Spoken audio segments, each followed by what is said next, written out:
Coleen, Hi, how are you doing today? I am well. I Yeah. am well.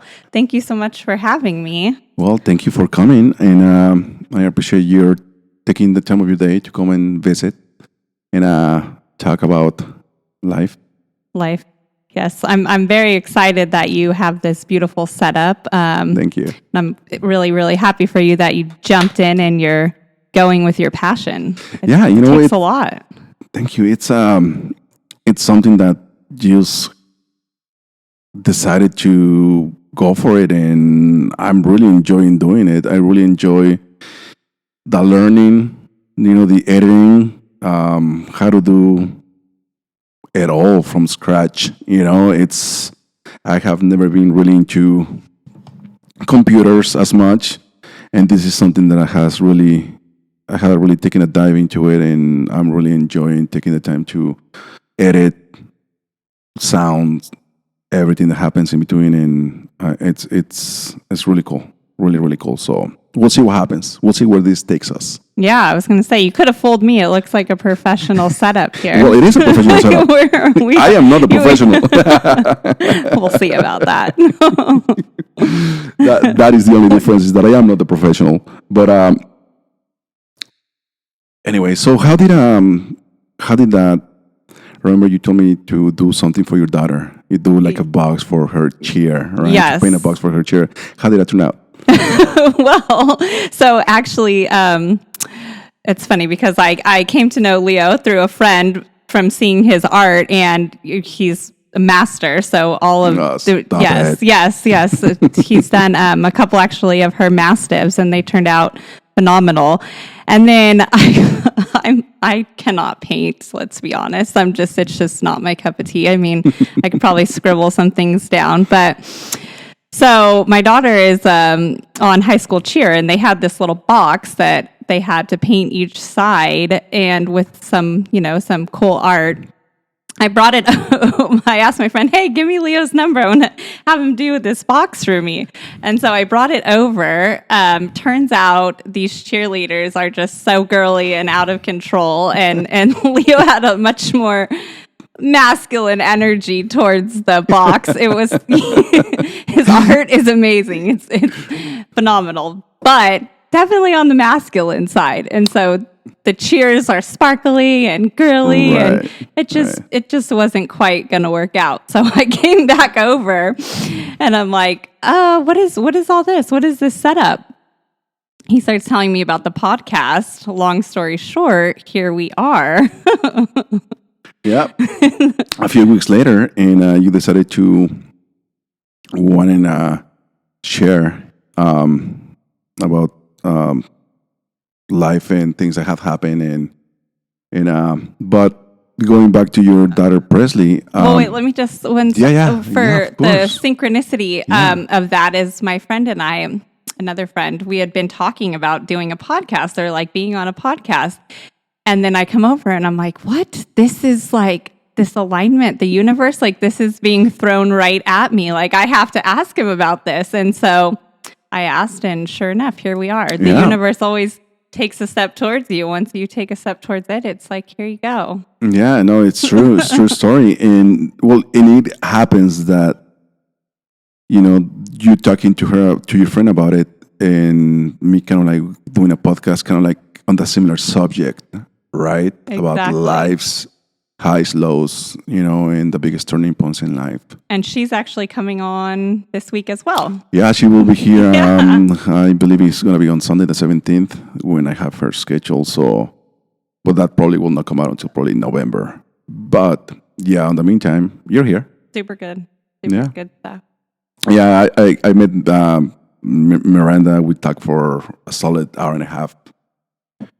And every time, for example, even that happened with you, when I was like, okay, you know what? I'm just going to meet up with them for like an hour, and talk, and kind of like break the ice. Yeah. See what the conversation is going to be about.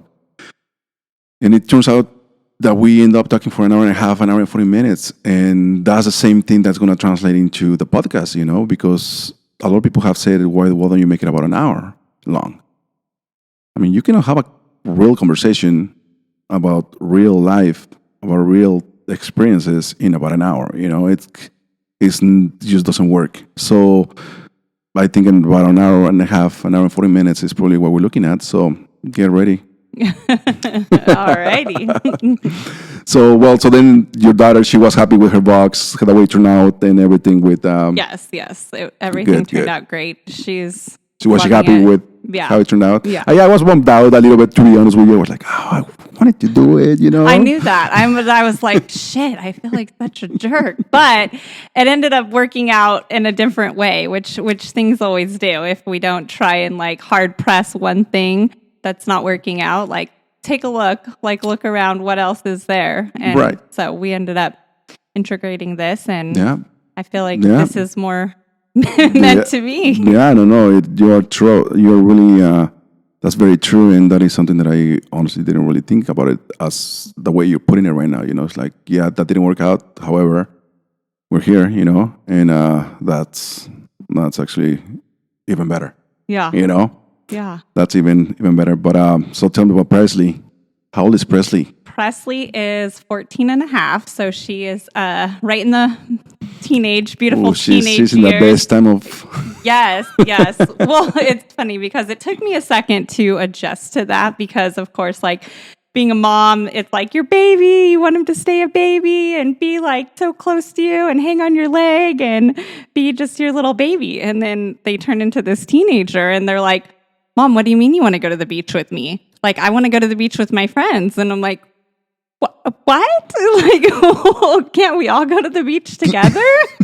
And she's like, well, I guess. They're like, so it's a different stage. And so I've had to adapt to be like, okay, you can go to the beach with your friends. That's fine, because that's all part of the learning lesson also, and the beauty, because I get to see her develop into her own person, and it's so beautiful as well. I watch her, just being her own person, and she's so outgoing. She has so many friends, and she's just a social butterfly, which is kind of the total opposite of me.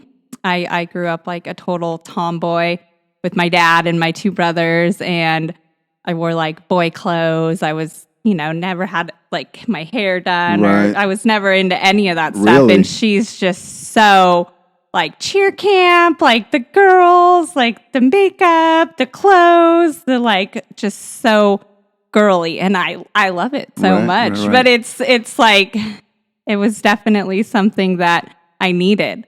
Like she brought in this part that was missing, like this huge, all the girl world that I ever needed and all the girl world that I ever missed out on. Right. So really quick, Go ahead. that change that like you were talking about it is that when before your girls would go to the beach, and then she's like, well, what do you mean you want to go to the beach with me? Like, is that something that happens overnight, or is that something that do you see that coming? Do you? It doesn't fully happen overnight, because it kind of like, it'll be like, oh, well, all my friends are going to come with us and this and that. And then it was kind of like started shifting to like, well, can I just go with my friends? And at first I was like it felt like someone punched me in the chest. And I'm like, well, yeah. Like, but it took a second to realize, to come back and be like, this isn't just about me. Like, this is about allowing her to grow into the beautiful human that she's going to be. Like, This isn't, and that's part of my karma that I've tried like overcoming is being a little bit of a control freak and like having those tendencies. And so this is so good for me, because it's allowing me to observe it and be like, no, like there's absolutely nothing wrong with her going to the beach with her friends and going and hanging out with her friends. Like, Right. did it hurt a little at first? Yeah. Of course. Yeah. Of But course. And she's the only one, correct? yes, she is my only one. Like I said, she's 14 and a half. So when I had her, that was like, I've been through so many initiations with, just awakening and coming to who I'm supposed to be.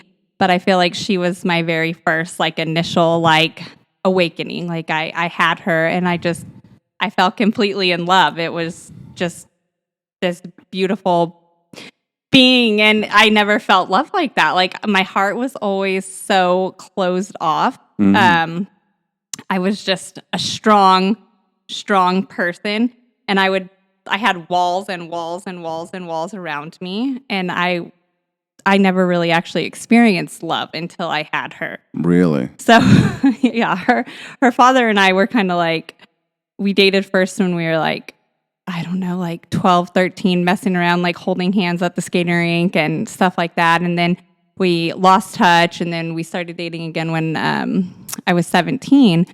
But it was more like a baby blanket. Like it was a comfort zone. Right. But I had never really realized how guarded and shut off to love I was from, childhood traumas and just me putting up my guard. Right. But in me, that showcased as strong, independent girl who has all of her shit together and doesn't need anybody. Right. But inside, that's not fulfilling. Right. Inside, that was your defense mechanism. Yes. Reacting to it.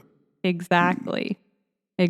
And going on the healing journey, that was pretty much the start of like my awakening. But then I started integrating so many different things. It took me a really long time to actually come to the fact, like the realization that I had like a deep abandonment wound from my mom. And it also made me, like when I had her, I was just like, how could anybody ever like leave their child? Right. Like how could anyone like have this beautiful being and take it for granted or leave it? Right. But coming to understand, it's like, I truly believe, and I know that, everyone may not think the same, but I truly believe that we pick our parents.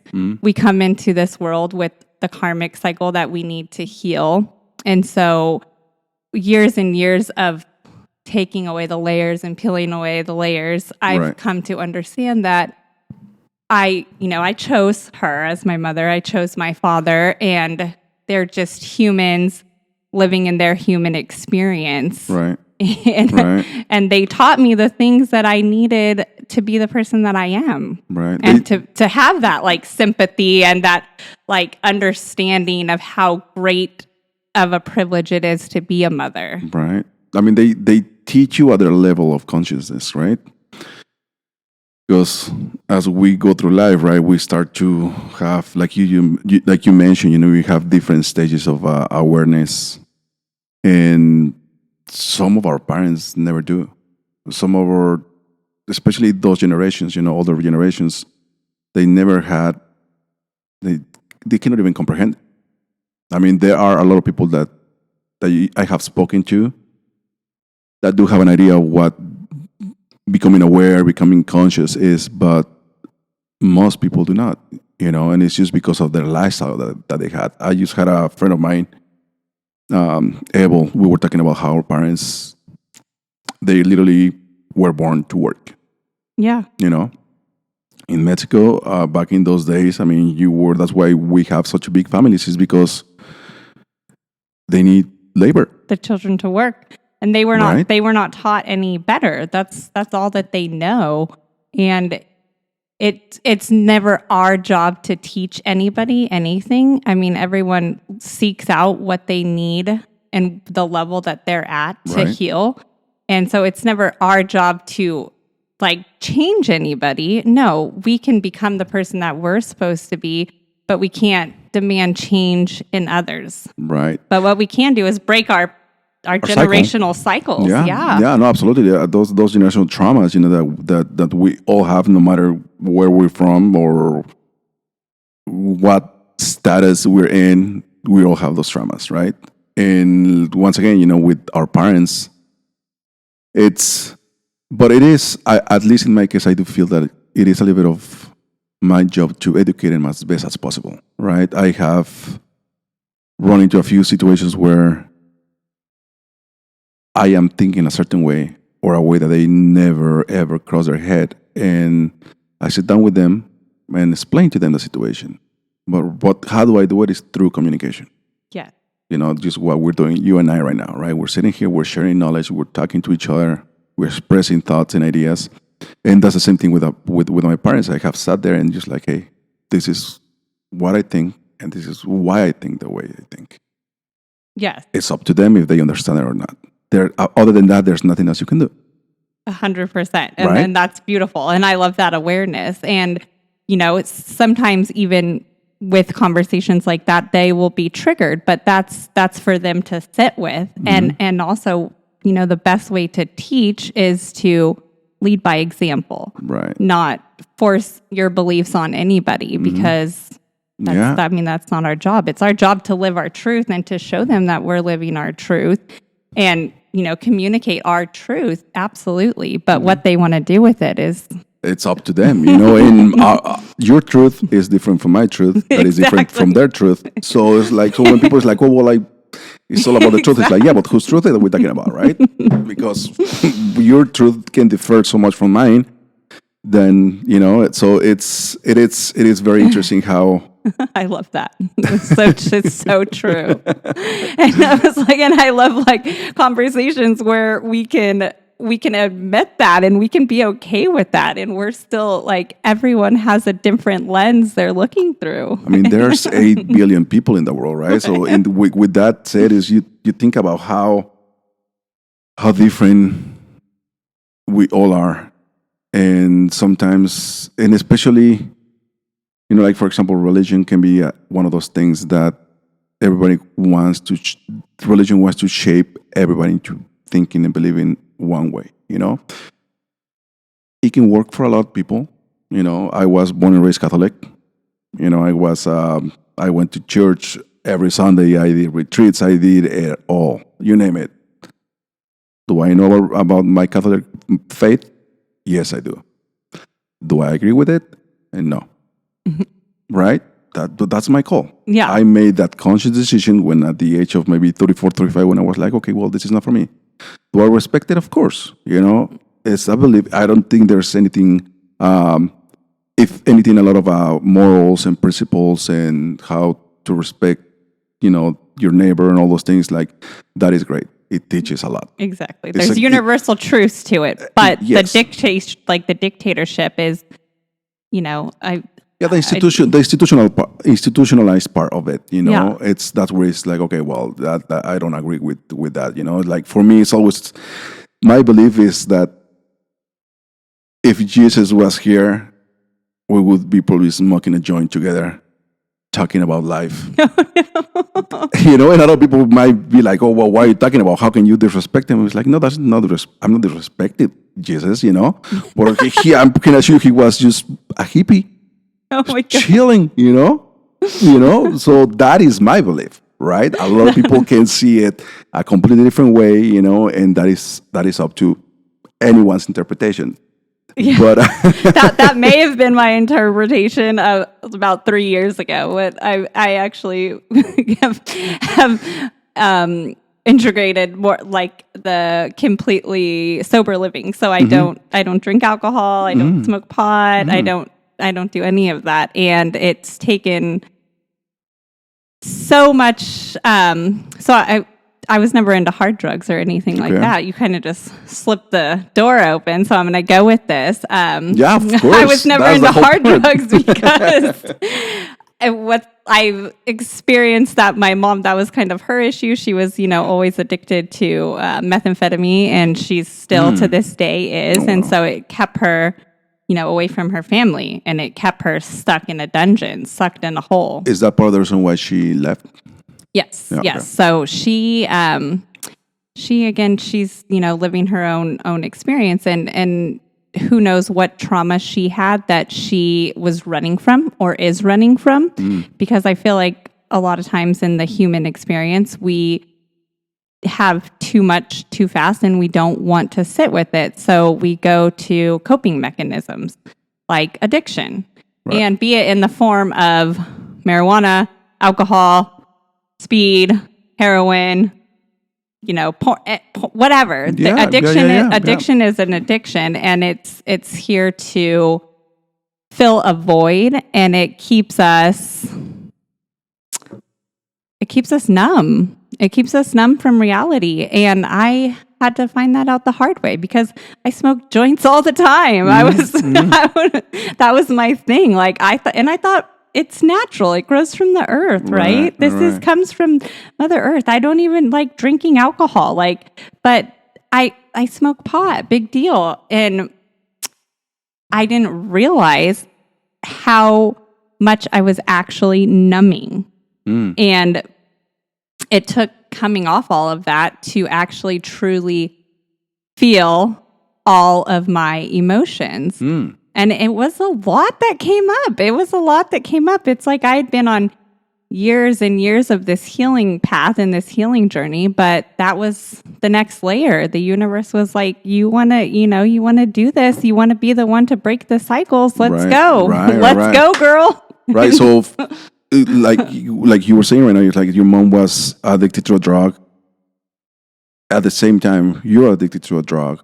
Yeah, but thinking of her is so much lower, right? Because it was a different, and I was still highly functioning. I was still, the main provider for my daughter. I was a high functioning businesswoman, and but I was on autopilot. I was do. But you were still not allowing yourself to fully feel and heal because you were still being numb by weed, right? 100%. 100%. And it took all of that for me to come into more realization and even let down my guard even more for my heart. Like having my daughter was like the first couple layers came off. But then to men, it was still like, like absolutely not. I am independent. I can do all this. But I acted like I was open to relationship. So my daughter's father and I were never actually really in love. Or what I would say in love. Again, we all see things through a different lens. Right. But for me, it wasn't. It's just because he was very feminine. He was very do as I say. He did whatever I wanted, but I couldn't respect that. And I was very just mean and just like always looking for the next thing. Right. Even when we were together. But he was like my baby blanket that I kept, and that's what I saw mirrored. So it was kind of the same thing with my parents' relationship. Granted, like no judgment to anyone. Right. Everyone's doing the best they can where they are. But subconsciously, I attracted the same exact relationship and the same exact dynamic. It took me, again, like taking away all the layers to see this clearly. And then the next person that I thought I, fell in love with had been like a close family friend for a long time, and from what I want to say to make myself feel better, he like observed and watched my behavior, so he pretty much knew how I acted without me even like being aware of it. He pretty much knew, and I kind of think he was semi like spiritually enlightened, and the complete opposite of my ex. He was, more manly, more like had no problem saying no, and I'm like, wait, this is very interesting. Like, what do you mean no? Like, I am good. Like, you cannot say no to me. Like, what is going on here? I am going to fix this right now. So I was on like chase mode. Like, no, there's absolutely no way I cannot figure out how to like change this guy's mind. Like, what? But without realizing, I wasn't really actually in love with him either. That was my abandonment wound from my mom being like split open and salt thrown in the wound. But it acted to me as like a chase, like, oh my gosh, like this is unsafe. Like you must get this back because I was like abandoned as a child, but I never gave myself time to realize that affected me. And I was always too strong to say that hurt and that I needed my mother, because to me, that's weakness. Like that was a weakness. But what's your idea of weakness? Yeah, but that's not weak. And like now, especially with my daughter and the age she is now, like the things, like I said, like the girliness and all, like me being so like, like motherly and loving with her, like it makes me sad sometimes that I missed out on all of that. But then I come into the mindset of, like, that's being a victim. Like, I got to just be thankful that I learned everything that I learned and I am who I am. Yeah. Right? Yeah. And that every situation as you were talking about these guys, like every situation and every relationship. And that is one thing that I did came into terms was that fact that every person that I run into my life from when my process of healing started um, play a big role, and they all do. teach you something different. They do not teach you the same thing, and I have Well, let me just say that yeah, means you are healing. That means you're learning the lesson, though, yeah, because sometimes the same person will keep teaching them the same lesson because right, they didn't learn the right. intended lesson. So, to, give you the credit, definitely you're learning from each experience Yeah. because it's not repeating itself. And that's why you find sometimes people always saying, why does this always happen to me? And why does this always happen to me? It's like, well, because you are attracting yet again the exact same people. Same lesson, That same different pace. Exactly. And life is gonna keep throwing it back to you until you say like, okay, I get it. Yeah. Okay, I'm good. Thank you very much. And then move on. But yeah, for sure that everything that happens in life, and I get it. There are many people that have such a busy life, kids, mortgage, work, everything, maybe a health issue or something like that you don't really have the time to do um, a lot of work, Reflection. a lot of reflection, a lot of inner work. But once you do, and if you ever have the opportunity to do it, it's so important because then you start once again. Then you start to see how everything teaches something. And once again, not just a relationship, even a freaking song, right? Yeah. Even a freaking song, you listen to like, oh my god, I heard that song 1,000 times, and now It means something. it means something. Yeah. It changed the whole meaning of the song because you had the time to do some inner work and reflect and change a few things in your life, right? That's so true. It's so true. It's like it's always there. It's whether or not we pick it up, whether or not we see it. Yeah, yeah. Like you say, it is so true. It is always there. Like me coming over here for the box, I could have just been like, oh, bish, bish, bish, which probably in prior experience, I would have just been like in and out. But it's like now I'm like observing and I'm like, hey, wait a second. This is the universe like handing me something, like saying something like here, like pick, go. And then, like there's other people and that are going to judge and be like, oh, this, that. And it's like, I've come to the conclusion where there's no shame in who I am. Like if someone else wants to judge me, that's because they're not living in their purpose and in their truth and they're upset about it. It's not my problem. Yeah. And I mean, most of us do live in that world where we feel that we need to live our lives, for others. And what are they going to think? What are they going to say? It's like, it just comes to a point where it's like, oh my God, it's so tiring. It's exhausting, right? Living for yourself, living for yourself, trying to do the best that you can for yourself. In this case, for your daughter as well.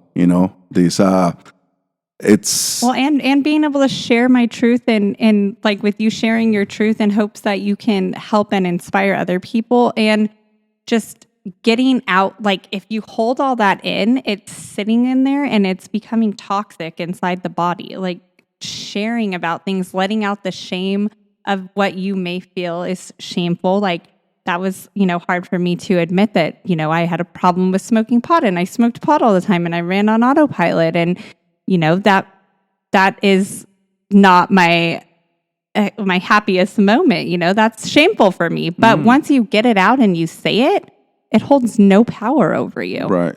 There's no power to be held over me. Right. How hard was it for you to stop? See, it wasn't hard because it got to a point where I, like you were saying, like some people don't have time to heal, this and that. I had done the yoga training, I had done yoga practice and all of that, but I was so busy in my corporate job that I got sucked back in and I wasn't doing any of the yoga. I wasn't taking, because the corporate world, they make you feel like, oh, that's blah, blah, that's Right. foo-foo. That's like nobody like, oh God, you teach yoga. Like, oh God. And so I let all of that get to me. And then I got completely away from all of my self-care. And I just started like pure corporate world, sales, business. What's the next deal?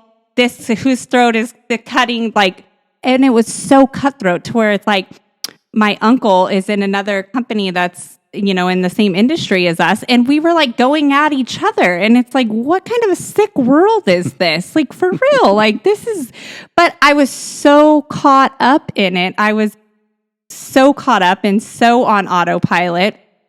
It literally took a serious incident to be like, you're done. Like, I went into a marijuana-induced psychosis, like a complete psychosis where I had to be hospitalized. I had just stopped working for a couple weeks. It was brutal. It was so brutal. And it was like, I was being attacked from every end. Or I felt like, my daughter's father, like I said, we never like really didn't get along, but we were not like, he had started dating somebody else and they were, like engaged, and so they were strong-arming me with my daughter, and it was bad. Right, it was not It healthy. got very bad.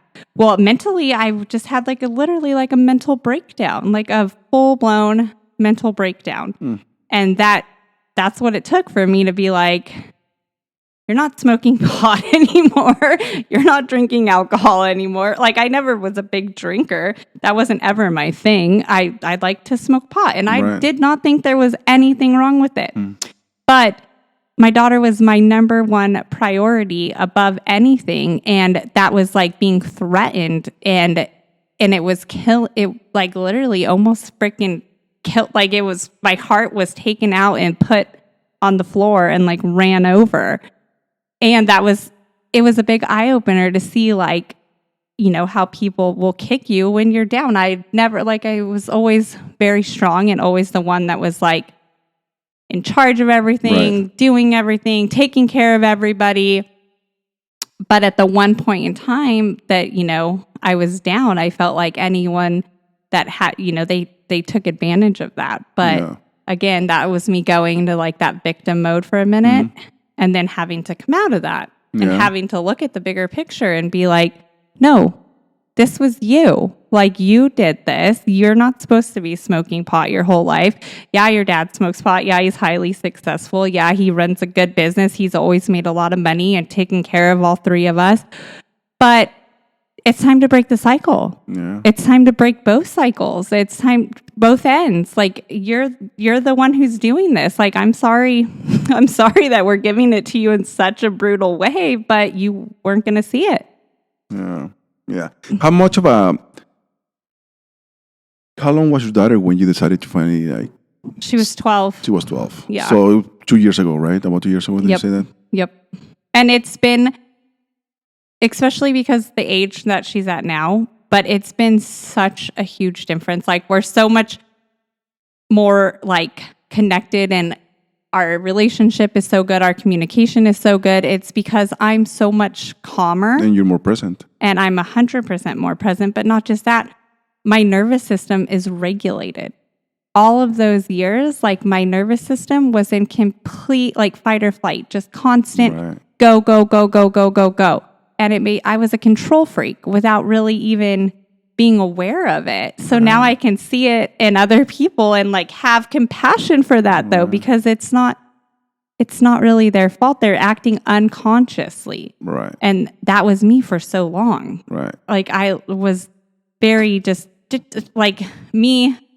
Back then, my daughter would have told me like, oh, I want to go to the beach with my friends. No, you're not. I'm going with you. Like, I was so just like a total control freak, which I was unconsciously just reenacting things that, the way that I was raised. And like, God bless my dad. He's great. He raised us 3 kids by himself, but he was very much like, you're a girl. Like, your brothers can go do that, but you can't because you're a girl. And it's different. And I'm like, what does that even mean? Like, right.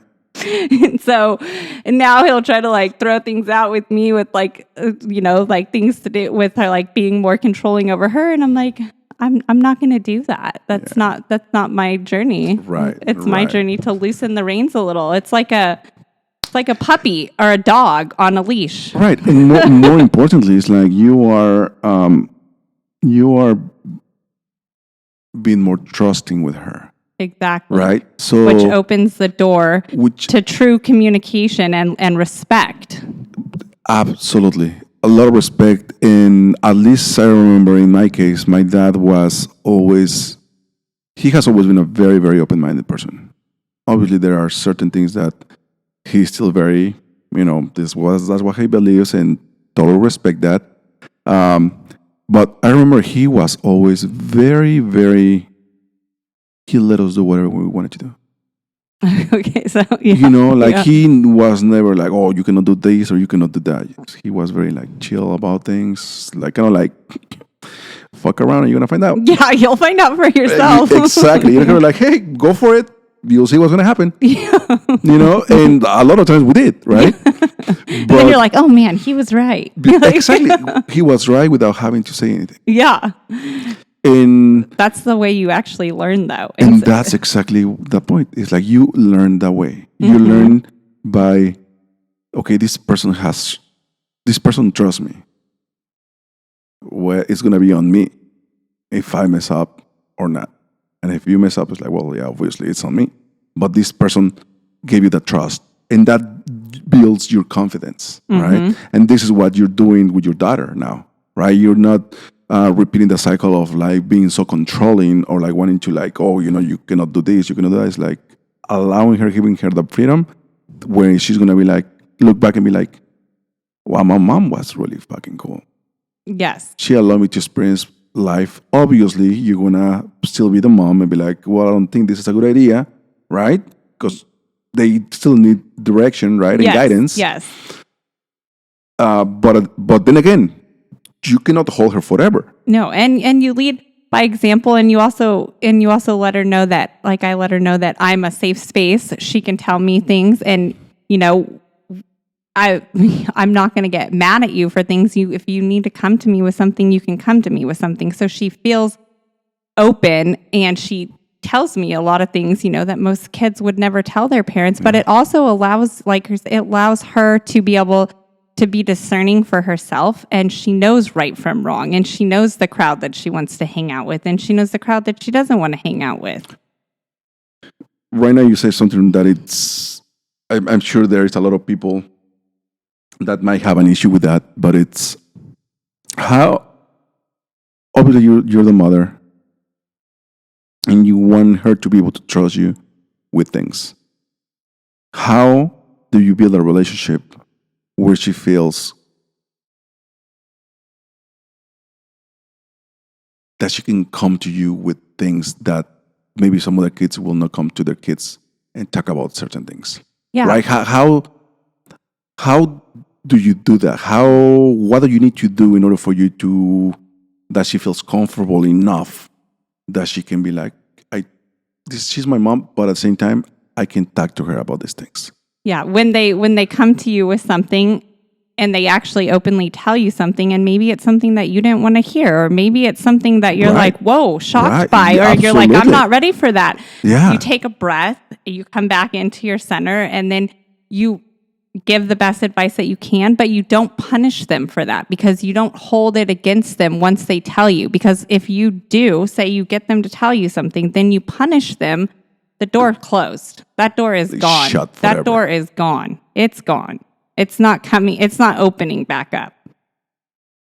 So you have to, as a parent, like, oh wow, sit there, take a breath, like process it, and don't be reactive right away with your first thought, because I've had that happen where I'm just like, oh, okay, breathe, like let this settle. And your first reaction, of course, is to be like, what? You did what? No, why? You can't do that. But it's like, no, like she's trusting me and she wants a good, advice, and you're the one and only person that she can think on. Exactly. And who's to say that these things are wrong? It's not like she went and hit somebody or freaking stabbed someone with a pencil or something. I mean, they're they're not things that are wrong necessarily. It's just for a parent, it's like, oh wow, okay, this is like, well, we're stepping into these territories. Like I need to be able to just, let her know that it is okay to tell me these things, and that there's no shame behind these things. And in that sense, you, as a parent, you need to be. And I'm sorry, but not imagine if you are a parent that is dealing with so much stress, with 4 more kids that are just going crazy with all these situations, and all of a sudden your kid wants to open up to you, and let's say they drop this bomb on you.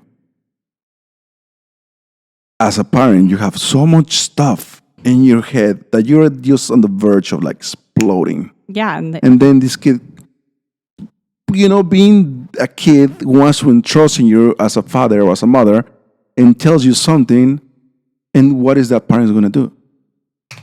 Mostly react. Boom. Yes. React and explode.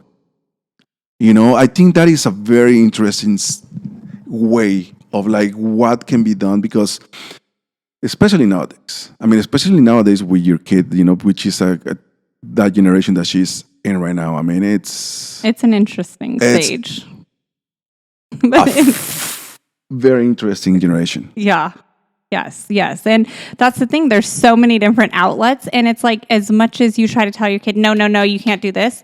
Guess what? I've watched it. Your kid is smart. Your kid is going to figure out a way to go around you and do the thing that you're not allowing them to do just because and it's like, I've watched it in so many different ways, and kids will figure things out. And the less that they can tell you, the more they're going to hide from you. Yeah. And it's like, I 100% am not perfect. Nobody's perfect. We're all navigating, life the best that we can. But becoming conscious of your reactions and of your behavior, and also understanding that they're human, they're kids, they're trying to figure out their way.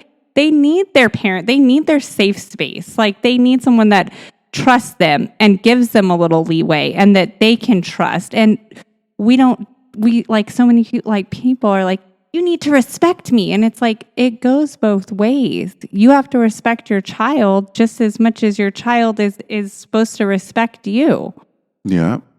Which that's, a lot of people think it's the hierarchy, but that creates distance and disconnect. And it also, kids are sensitive. We're all sensitive. Yeah. And if we want to be respected, we have to show respect. And especially that age, right? Which is like the most difficult age for any kid or teenager, whatever. Is like you're going through puberty. Yeah. Like your emotions so are happening at once. You're trying to figure out things about yourself. You start to find out things about yourself, and all this is happening like at once, right? So now, that's why there's all these. You find a lot of people and a lot of parents that they don't have that great communication. They don't have that great relationship with their kids around that age piece, because it might have taken only one time where they probably try to open up to them and they just like went off on them. And then, like you say, that door got shut, and good luck opening that one up, because now they're not going to come to you at all, right? And it's very interesting what you said right now. It's like, okay, so parents expect their kids to respect them, but it goes both ways. Never really thought about it like that. Well, once again, I don't have any kids, so it's like, and a lot of society thinks like I'll get judged for these statements because they're more like, you have to lay the hammer down, this and that, and it's like, but how good does that work? It's like, yeah, that's things that you experienced, but have you went back and like sat with your inner child and healed your inner child to have compassion and understanding and realize those old they don't work. It doesn't work. It's not effective. Yeah. And yeah, it definitely takes the time to reflect again and have that conversation with your, like you mentioned, your inner child, and heal that relationship first. Because if that relationship, that connection is broken inside of you, between you now and you as a kid, not that it doesn't work, right? Not that you're not going to be a successful mom or dad or whatever, but it definitely helps a lot. It definitely helps a lot because you're able to get over a lot of traumas. You're able to get over a lot of issues that had happened in your life that you couldn't understand before. But once you have that moment of time in time where you sit down, you have the conversation with yourself when you were 5 years old and create that relationship again. It's a beautiful thing. Absolutely. Absolutely. Right? And like you said, not everyone's done the work to even understand what that means, but it's so beautiful once you do. And a lot of times it takes getting out of our head. Because I mean, talk therapy is great. I believe talk therapy is great, but you also have to have the somatic part integrated with it. So the connection to your body and your subconscious, because most of our traumas are stored in our subconscious mind. And we are running on autopilot. We don't even realize why we're doing some of the things that we're doing until we go into deep healing. Like, I mean, I've done breathwork sessions where I've just started crying. And my first couple ones, I would just cry, but I didn't really know why. And then the more and more deeper into the layers that I got, I would start having visions of childhood things coming up. And like, I'm going to say one thing again, no, my dad was amazing, doing the best that he could. But as a child, I had, me and my brothers, we kept getting lice. And he would let us go see my mom. Like, we'd barely ever get to see her. I mean, my grandparents, we used to go and see them sometimes. But he'd kept blamed that we'd get lice every time we'd come back from going to see her. So he shaved all three of our heads.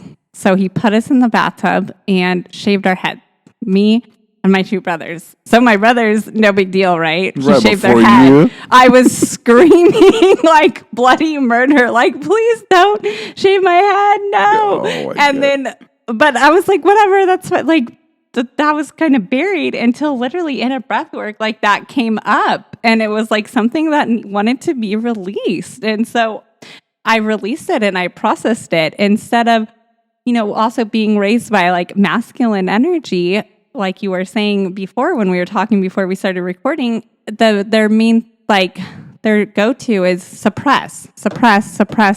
Don't show emotion. You're strong. You need to be strong. You need to keep going. You need to move past that. Like, yeah, we have to move past our traumas in order to function the best that we can. But we have to feel our emotions first in order to actually move past them. We have to feel them. We have to feel the hurt. We have to feel the pain, and then we can release it. If we act like there's no pain and there was no emotion, we're not healing. 100%. We're not healing. 100%. But there is something that I would like to add to that particular part that you said is, yeah, you need to feel the pain. You need to feel all of that. But also you need to embrace it. And just sit with it. Right? Yeah. You sit down with that pain. You feel it until you can no longer be like, okay, I'm good. Because you never want to be in that same situation again. And like, you feel the pain. I felt it. I know how it feels. And I don't ever want to be in this situation ever again.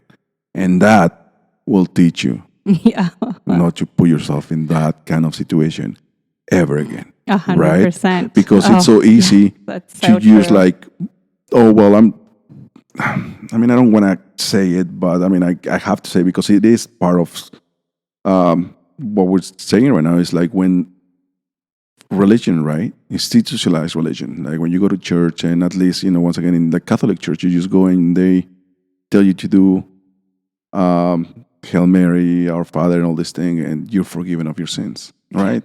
Yeah. yeah, okay, sounds cool, but Sounds good.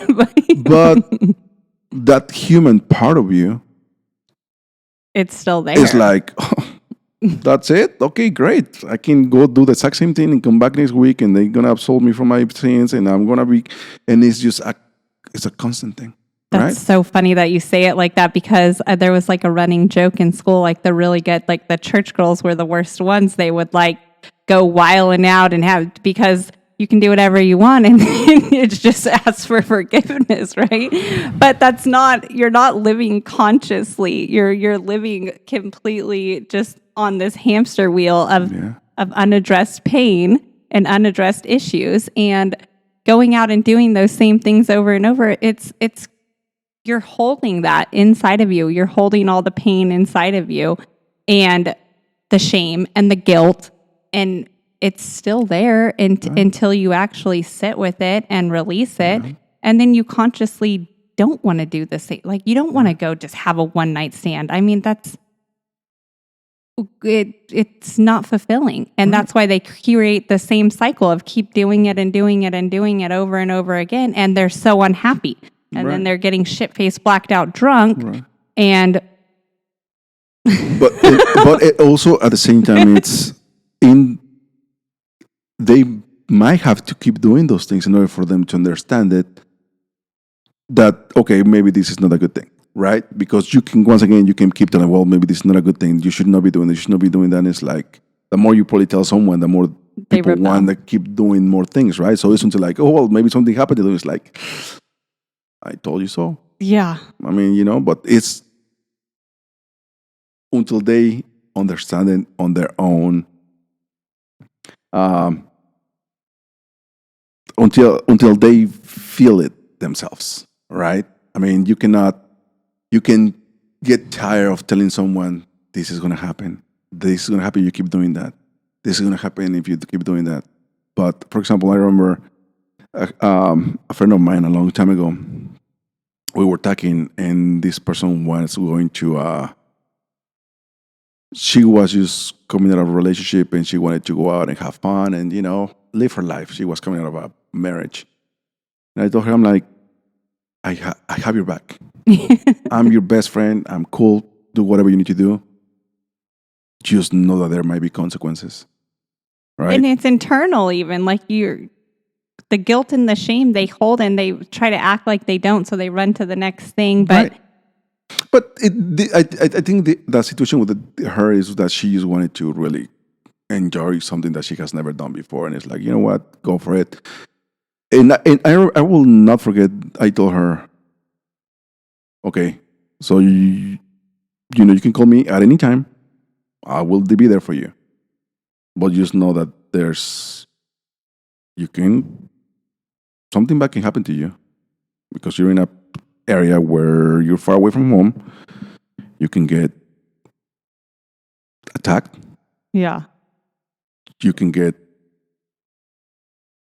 wake up in a ditch next day. There's all these. I gave her like 3 examples. Just know that they can happen to you. yeah, Call me, I'll be there. yeah, Not a problem. So that if hopefully nothing ever happens, you don't wake up saying like, oh, why did this happen to me? Be accountable for your actions. yeah, Right? yeah. So even though you knew the consequences, you still made the decision to do what you wanted to do. Go for it. And I think that's the way I see things. That's the way I see life now. It's like, you need to be accountable for your actions. You're going to make the decision, go for it. Nobody's going to stop you. Nobody can stop you from doing what you want to do. Know what the consequences can be. Yeah. As long as you're aware of that, and even though you know what the consequences are, and you still decide to do it. Yeah. But maybe that's their life lesson. That's what everyone's walking, such different karmic debts and different karmic lessons, that we're all on such different levels of learning. Yeah. But I have a question. Did she find satisfaction? Oh, she had fun. Absolutely. Yeah, Oh yeah. Oh yeah. She was in this time where she like was having fun, and of course, after that, well, she was like, okay, I need to I'm change. done. I'm over I'm it. done. She Yeah. just need to like Get it out. get it out. Go through that Okay, phase where okay. she just felt like she needs to get it out, and it's like, I love her. She's an amazing woman, and but it's something that you have to experience yourself. Yep. We're all and, walking our and journeys. be responsible enough to understand the consequences and take accountability for your actions. Right? That for me is huge, and I mentioned that with Anthony in my on my with IMH on my other podcast was two things: communication and accountability. Yep. We really Because we can all sit in the victim mode and sit in victim mode, and and what good does that do to anyone? No. And to anyone around you. For in this case, your daughter. Exactly. If you have been in a victim mentality, in raising your daughter, what example are you Would I be setting? Will you be setting for her? Well, right? because that's what I was shown, though. I mean, that's what always, with my mother, she has always been the victim and this and that. So I was very, very, though, like, very hard on her for so long, though, too, that to where I had to do my own inner healing with that also and realize that, she's a human. She's doing the best she can with where she's at and with her understanding. And she, like sitting with your traumas and whatever trauma she was adopted as a child. And so she wasn't with her birth mother ever. And then she, left us. And so who knows how many generations that went back. And, that was something that she wasn't able to sit with. She wasn't able to sit with the hurt and the pain. So she ran from it. She couldn't comprehend it. Yeah. Right? She couldn't comprehend it. Maybe there wasn't the right tools. She didn't, and that's her life, and for me, like I said in the beginning, I believe that we choose our parents, and that was my karmic lesson. Like you're here to break these cycles, and yeah, healing's not easy.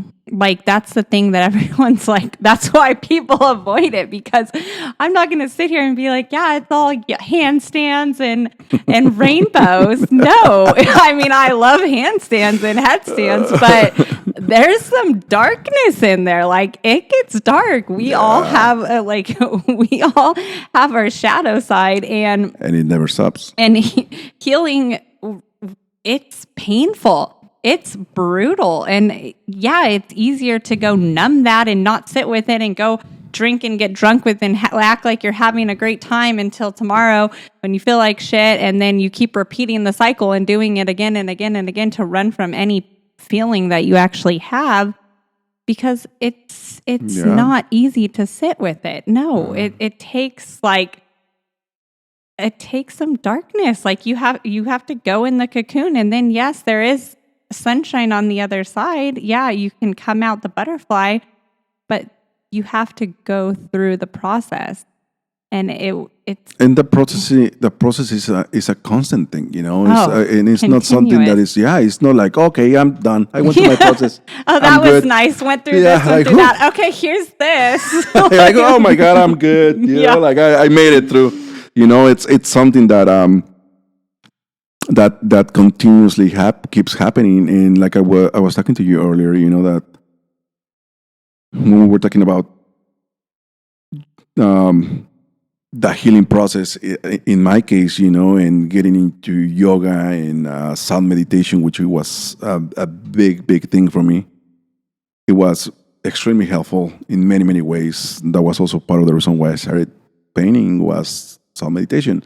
And I talked about it with my friend Alan earlier, that we were talking about it, and there's this thing, and he was talking. He has, I believe it's called synesthesia, where you're able to. In his case, he was able to hear flavors. Hear flavors? Yes. Or he told me that there was a painting that he has at his house, a painting of mine, and he tells me that every time, well, not every time, but when he first saw it, and it happens quite often, when he sees it, the minute he sees it in his mouth, he starts tasting grape starburst, the candy. Yeah.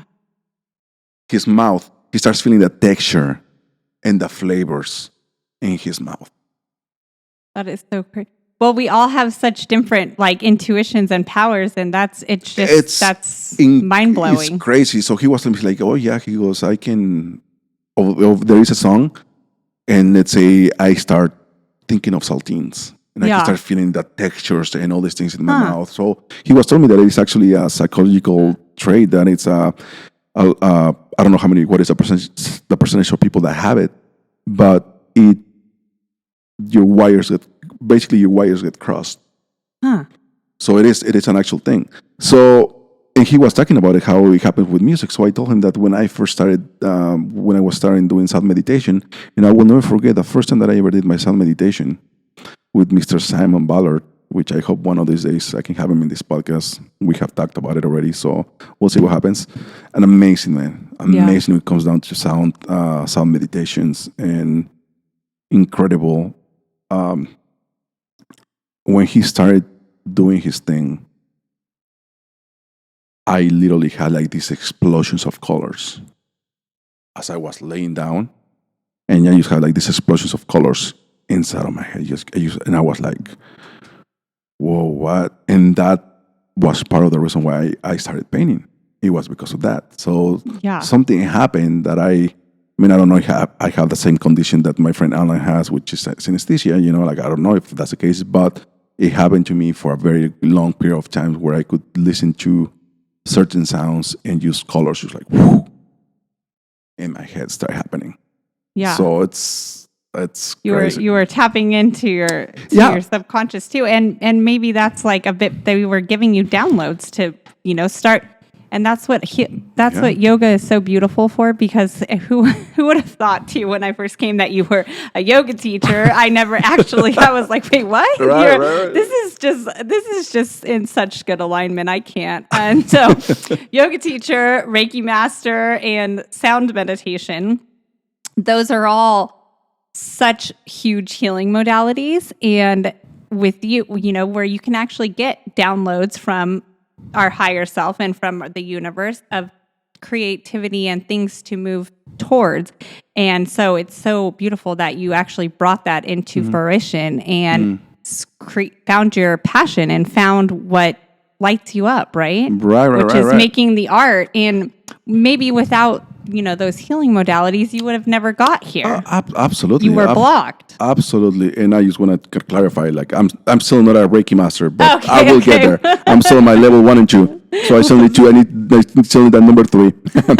But well, I'm like, yoga teacher, Reiki, like, this is just perfect. Yeah, it's and that is a fact, that I had, just as many other people have had to go through that part, that it hurts the most, right? That it literally feels like hell. Yeah. Right? That you're going through hell on earth. And that you have to go through that part of life in order to come out of the other side a completely different human being, a better person, right? Wanting to do better for yourself and wanting to do better for others. But most importantly, you are your priority. Yeah. Right. So what actually led you to yoga? I'm curious. Well, for me, it was, I will never forget the first time I ever saw yoga. It was hot yoga, and it was vinyasa. Vinyasa. There's a movie called this. Oh my God, it's with Sylvester Stallone. It came out like in 92, 93. I think The Professional. No, that is not The Professional. I'll think about it. It's with him and Sharon Stone. And in that movie, there's this scene where he is doing vinyasa. And just the way he was moving with his breath, every time, every movement, every breath, it just felt so like natural and organic. And I was like, wow, that is pretty cool. And besides, I mean, the guy is in amazing shape, right? Yeah. This is 30 years ago, but still, right around 2003, 2004, it became more of a thing. Yoga Mainstream. started to become more mainstream. People Yeah. started to like talk more about yoga. Yeah. But it was a little too pricey for me. That was like, I don't know, cannot afford it right now. I mean, I could afford it, but it was not It a wasn't priority, a priority. right? Yeah. Yeah. So 2009, I started going to this place called Yoga Tribe in Huntington Beach. Just because a lot of girls from work, they were starting to get into that trend of like going to yoga and hot yoga and all these things, and the Bikram style yoga. That's what it was. Oh, yeah. And I was like, what? Are you girls going to? She's like, yeah. I'm like, where are you going? I'm going this day. I'm like, okay, I want to go. Like, yeah, come check it out. So you showed up. Yeah. And I'm like, right there, this big ass guy, showing up, and they're like, whoa. I'm like, well, I just wanted to sign up. I don't know how this works. Finally, took my first class. Fuck, I wanted to run. That's with any healing and with anything, though. Your mind is initially like, get the fuck out of here. But I was just kind of like, what the fuck am I doing here? Like, who's paying me to be here? Or like this is torture. It's like you're burning from the inside out. You have this fire that's coming from the inside. And you're like, oh my god, something I'm gonna explore right now. Like you're really thinking that. So went for it, kept doing it. I actually one time I was so into it that I did 110 days consecutively. Oh wow! Of hot yoga. Well, that was like my record. I'm like, I want to do this, and I did it. I went for 110 days. And then after that, I think I want to say it was 2010, 2011 when they finally introduced, because this was just like Bikram style. Yeah. Right? Where you So you went originally for the physical aspect. Yeah. And then they introduced Vinyasa. Yeah. They were only teaching one style of yoga, which is Bikram. And then after that, they would like introduce Vinyasa. And when I saw it, I'm like, oh that's my God, the one. that's exactly what Sylvester Stallone was doing in his movie. Yeah. Like, I think it's called The Specialist, the name of the movie. I'm not a huge movie person. No, I am. And I can say it's been a minute, but I think that's the name of it. I actually can look it up too. Yeah. So he, I see the movie. I see the flow. I see the flow. Yeah. I see these guys like engrossed moving around, and I'm just like, oh my God, this is freaking amazing. But then again, I'm like, oh, I don't know if I can do it, I don't know if I'm good for it. So I talk to the girls, and they are like, oh yeah, give it a shot. You should be fine. And I'm like, are you sure? They're like, yeah, go for it. I've seen you practice. You should be good. It felt like coming home. Yeah. Yeah. It just clicked. It just made sense. Yeah. It was so organic, so natural to have that feeling of movement. Peace too, right? Like a like peace in the moment. Of movement with breath. Yes. Yes. Being present in the moment and coming into feeling your body. I mean, I was like, wow, like this is amazing.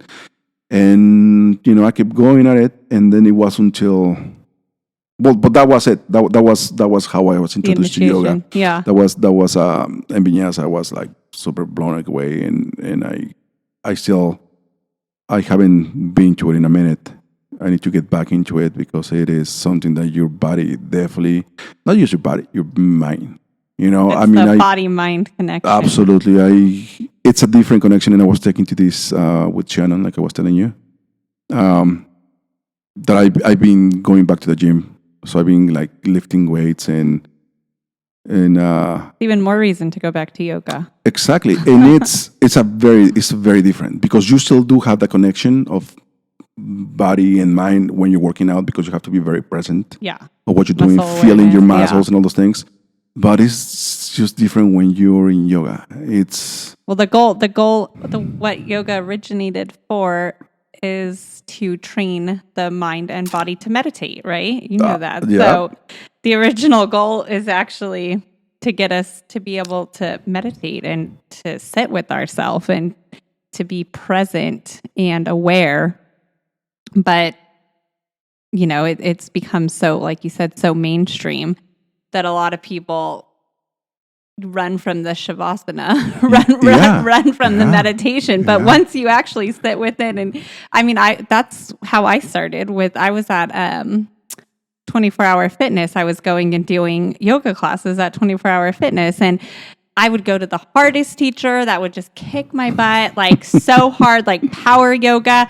And then Shavasana would come around and I'd be like slipping my shoes on to run out the door. And then it took me a little bit of time to actually be able to sit with myself. And to sit and to enjoy it. And now, I sit in meditation for at least 20 minutes a day, just meditating. And it's been life-changing. It's 100% made such a big difference. Yeah, and but it's a process too. It's training. So how did you get into yoga? How was it that you were? So I just started getting super into yoga through 24-Hour Fitness. Actually, is how I started just taking classes. And 24-Hour Fitness taught yoga. Yeah, this was in like 2013, 2014, and I used to go to the classes just there. I had a gym pass, and I didn't know what to do on the machines or with weights, so I'm like, I'm just going to go to the classes, and so I started taking the yoga classes, and then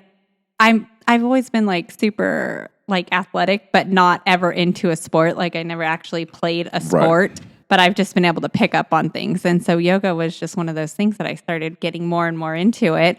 And I loved all the cool poses. Like I learned how to do crow pose. And then I thought it was like so cool and connecting to my muscles and connecting to my body.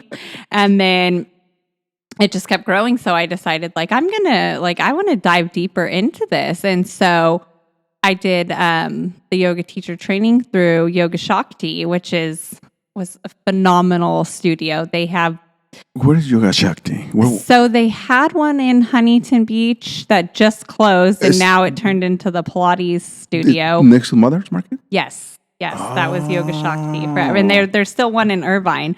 But the director there, she was so good. And all the teachers there, they were just very, very traditional and very, very well educated. And so going there, I learned like the full aspect of yoga. I learned some Ayurveda, and it just right at that time was a huge transition in my life altogether. Like, when you're like ready to start healing and stuff, and you say things that you want, but then the universe, but they come, and sometimes they're not in the form that you want them to. Sometimes they're just like, well, here you go. You said you wanted this. You said you wanted this. Like, I've even seen it happen with like friendships recently where I've kind of been like feeling myself drift away from them, and we're just not in alignment, and maybe they were trauma bonds, and maybe there's just different things that aren't aligning.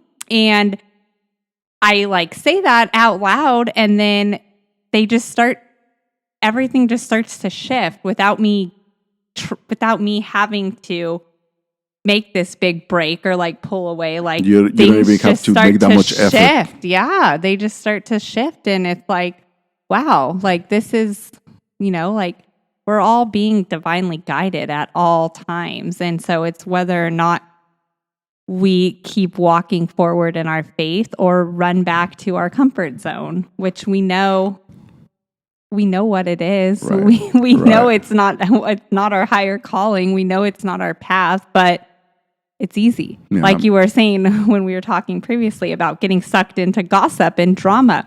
Like it's so easy sometimes when everyone's there and and that's just, we just get sucked in. But then you start to feel like this doesn't feel good. Like this isn't in alignment with me. And you start to just be aware of those things, and better things start to come along, and more awareness starts to build, and then you slowly just find yourself shifting. Yeah, it's like you're saying right now, like a lot of people, and this is something that you might you remember, yoga teaches you it's taking the path of least resistance, right? It's easy. It's like your subconscious mind is already taking you there. You've been on it forever. So why not?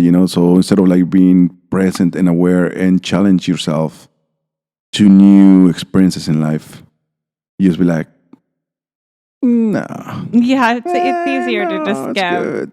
Yeah. Why do I make an effort on this thing? And what I will never forget, one of the biggest teachings that I had when I was doing my teacher training with Shannon. And now that we met, go ahead. Yeah, I was gonna say I actually need to meet her because I'm like I hear so many good things. She's an amazing woman. Yeah. You will. Yeah. So we're taking this training, and I reminded her of that last time I saw her about 2 weeks ago, and we were talking about it. And I told her I will never forget the first time, the first project that she gave us. It was literally like we started the project, the classes, and like next day she had a project for us to do and like homework, and I was like, fuck, and I hate homework. You're like, what did I sign up What for? the fuck, I mean, homework. I have to learn this shit. So, anyways, that day comes where I need to go to class, and I'm like right there in class, and someone missed that day. Someone didn't show up, so everybody's in pairs, right? Yeah. And I don't have anybody, and I'm like, all right. And she goes, I'll be you and we're gonna connect, and I'm like, oh crap. You're like, fear comes Oh in. my God, my biggest fear is came reality right now. I'm like, okay, so this is okay. What am I gonna do? I'm like, what the fuck do I do? It didn't turn out to be that scary, right? No, it didn't. Obviously, didn't. Yeah. She was like, okay, so what am I doing? And I'm like reading off the book instead of like learning it myself. And she told me, she goes, you know what, just do it, right? Because you're investing into this. Yeah. The drive home, I will never forget it. I felt like the biggest jackass in the world. I felt so ashamed of myself. Because So you didn't do the work. embarrassed of myself because I was like, I'm a fucking grown ass man already. Like, what am I expecting? Who's gonna hold my hand to do things in life anymore? Nobody's gonna do it. Why am I half-assing this? And then after that, And it got brought all the way to the surface because it always does. It got brought straight to the surface. And then you start realizing, like, okay, well, that is not the only one. That is not the one and only thing that I have as in my life. Yeah. How you do one thing's how you do everything. And then you start to realize that I've been half-assing my life for a very long time, if not most of my life. But that particular moment brought me back to reality and be like, all right, bro. Step it up. Step it up. Yeah. Step it up. You can do this. You're not a kid anymore. You're not a teenager anymore. You're a man. It's time to act like one. Yeah. But that moment was definitely... It's funny how the community like that, they have a very strong presence like that they don't, like you're saying, like it's not like forcing you to do something, but just brings up something inside you that wants to do better and you want to do it. And it's not by force, it's just a strong energy that's actually there that's like showing you to your potential. Yeah, it is. You are right. It is definitely not a forced thing. If anything, it just shows you your weakness, right? Yeah, it shows you where you're at, and it shows you that you're not acting in alignment with your highest self, where you could be. In order for anyone to realize that you need to be going through a certain situation in life or experience in life that makes you aware of it. Because if the same experience is expressed to you and you're not emotionally or mentally there, you don't get it. You don't understand it. Yeah. So you have to be in a certain situation emotionally and mentally in order for you to be like, okay. Well, that's why they say when you're Right. ready, the teacher comes. Yeah. So when you're ready for the experience and when you're Yeah. ready, it will appear. Yeah. And so it's funny that you said the first time I met Miranda actually was at a sacred circle. So she holds these sacred circles that are for women and for female empowerment and stuff like that. And just to be able to share in sisterhood and be able to have your sisters hold space for you. And so the very first time I ever went to one, I got invited from another friend, and everyone was like pairing up, and I was going to go to my safe zone and pair up with my partner that I came with. And she's like, no, you're pairing up with me. Like, we're pairing up together. Yeah. And I was like, okay, like, that's fine. And then it ended up being like so powerful. And right away, I just clicked with her. Like, I'd known a lot of other people in the room for, much longer. Like, that was literally the first night I met her. But there was just this energy that clicked, like this understanding. Like, some people, everyone's at such different levels of understanding and being on this journey that to some people, they're not ready to hear any of that. They're not ready to cry. They're not ready to show vulnerability. They're not ready. So in their mind, it's stupid. That's dumb. It's weak. So we meet where we're at. Yeah. And for me, it was just like, I was just open. I was at the time where I was ready and I was open to receiving. And it's been such a good journey. Like, she's helped me come a long way on the journey as well in such a short time. Just because it was like I was ready. Right, there were other people that were in the class that were like, oh, this, like, no, I don't have any wounds. And it's like, oh, that's cute. That's really cute. That's interesting. And it is true. It is, like, doesn't matter how much you want to, or you think that you need to change things, but it's not until you're ready. Yeah, and we can't force anyone else to even see the things that they need to see. It's like, yeah, you can speak your truth, and if that triggers them, that triggers them. But it's a waste of time. Yeah, no one's going to waste of time and energy. See anything other than the level that they're at. Yeah. And I was there once. I had 10 brick walls around my heart, and I was so strong, so independent, didn't need anyone. Financially stable, like doing all my own things, like very successful. And I was fine. But I wasn't. Yeah, I wasn't. I was so guarded and so like hurting inside. It is tiring, right? It's going to be very tiring to always keep that guard up. That is like you not relax. Ever. But I thought that was normal. And so when I first came into regulation, like with my nervous system and stuff, I'm like, this is weird. Like, not like this situation that would trigger me and make me all upset and frantic, and is not. Like, I don't care. Like, it's not bothering me. There's no arousal. Like, and I almost started being like, there's something wrong with me. Right. But it's just because I was so used to being in such a constant state of like fight. Like I was the first one to attack and just constantly like on guard, on edge. I'm sure you were so much fun to be around. Yeah. I was wild, but I was very just like hyper independent absolutely. Like controlling, but without even knowing. It was just like my way or the highway. Yeah. And anyone else, it was their issue, not mine. But now it's like, it's so much easier to see my role in things. And now I'm aware of everything and I'm not reactive. Yeah. Like, I can sit and process things, and people that know me so well almost think like, are you okay? Like, what happened to you? Yeah, I mean, that is definitely something like, how am I not getting a rise out of you? This is so not normal. I remember one time I was at the restaurant, and obviously we were super busy, and something happened that I don't know. I was holding something or something. I pushed something and it fell off and it broke into a million pieces. And I just sat there. I saw it. And I just grabbed the trash can and I start putting it aside, right? Throwing it in the trash.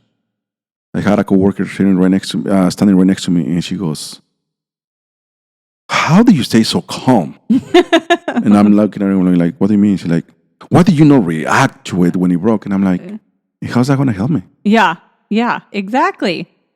What is that going to do for the situation? Like, how is that going to help me? Me getting upset, me reacting to it. How's that going to help me? How it's already broken. Yeah. So if I react, is it going to clean itself? Yeah. If I react, is it going to come whole again? If I react, what's going to happen? Yeah. Was it going to change the situation? Is it going to change that I'm like, happened? if I react, if I get angry, I'm going to start grabbing it, holding it. I might cut myself. Something stupid may happen. It's like, and she goes, "Oh, well, it's just," I'm like, "No, I mean, I get it, what you're saying. But at the same time, it's like, it doesn't help me to react, to be impulsive, because it's, first of all, I don't think I have ever been like that. And then obviously that's a blessing. Yeah. Oh yeah, I have never reacted out of impulse. I have always, even when I was growing up as a kid, I have always been very, very observant. Yeah. I like to grounded. observe, like pay attention to what other people are doing, to how people react to things. So I've learned, in that sense, I have learned from observing a lot. It has been an amazing thing for me to That's to, a to great be able way to to do. learn, to just observe and use some other people's experiences, when it comes down Exactly. to situation where it's just, okay, so this person reacted this way and this happened. All right, so that can happen. Yeah, that wasn't ideal. Do I want to put myself in a situation? No. Okay. Yeah. And I'm not going to do that. So, and just especially when working at in the restaurant business, there's moments of stress. There's moments where you need to know how and when to keep your cool. You never want to lose your cool, first of all. But there are times where you're just like in the verge of like, oh, this is not good. Yeah. Like if like literally something else or someone else talks to me or something else happens within the next second, I'm going to explode. You're at that point. And that's when yoga comes into play, right? That's when yoga comes into like, you start thinking, you start like, first of all, take a deep breath. Yep.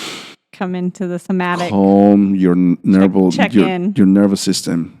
Relax, take control of the situation and move forward, right? But it is very important to learn how to control that monkey mind of ours that we all have, you know? And it's just a matter mine of... was on like hyper mode. Your monkey was fucking on crack. Going. even though it wasn't. Jumping.